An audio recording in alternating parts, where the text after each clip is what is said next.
السلام عليكم ورحمة الله وبركاته، والصلاة والسلام على أشرف المرسلين. معكم فيديو جديد من قناتكم حكاية الكنز، والفيديو هيكون عن 20 قرش القلعة لسنة 1992.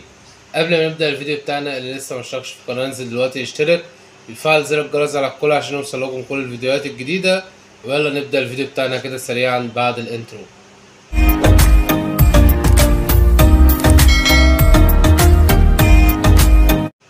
ورجعنا لكم تاني ومعانا 20 قرش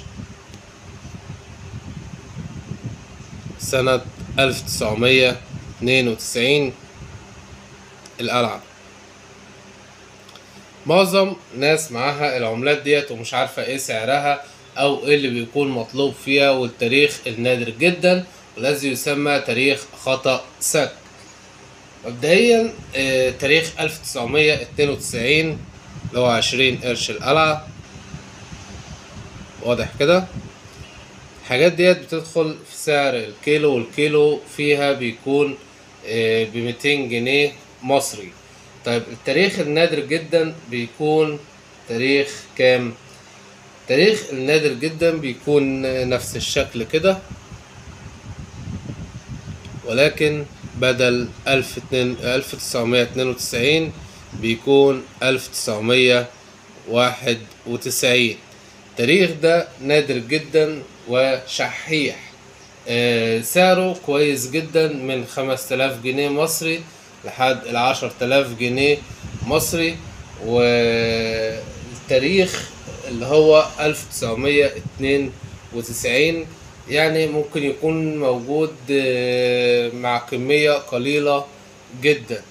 اللي يلاقي التاريخ ده يعرف سعره بالظبط قبل ما يبيع الحاجات اللي عنده في سعر الكيلو. طيب اللي معاه العملات، اي عملات عايز ان هو يبيعها مش عارف يبيعها، اقول لك على طريقتين تقدر تبيع من خلالهم اي عملات عندك، سواء كانت معدنية او ورقية، مصرية او اجنبية. الطريقة الأولى وهي تطبيق أوليكس. تطبيق أوليكس تقدر تبيع من خلاله أي عملات عندك، بتصور العملات اللي عندك، تكتب بياناتها وتسيب رقم للتواصل. وحابب إنك تحدد السعر عادي خالص، مش حابب تحدد السعر والسعر يجيلك كتقييمات عادي جدا، متحددش السعر والسعر هيجيلك تقييمات.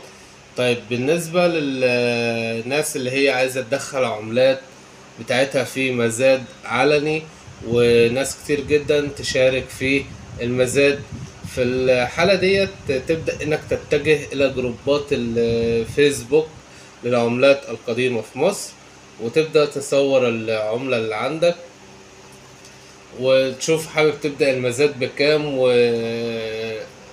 يعني الناس اللي هتدخل تشارك تكون الرفعة بكام، والمزاد ينتهي بعد 48 ساعة، عشان 48 ساعة مدة كافية لكل الأعضاء إن هي تشارك في المزاد. بعد 48 ساعة جالك السعر اللي أنت عايز تبيع بيه، بيحقلك تقفل المزاد عادي. ما جاش السعر برضو بيحقلك إنك تقفل المزاد عادي وما تبيعش العملة بتاعتك.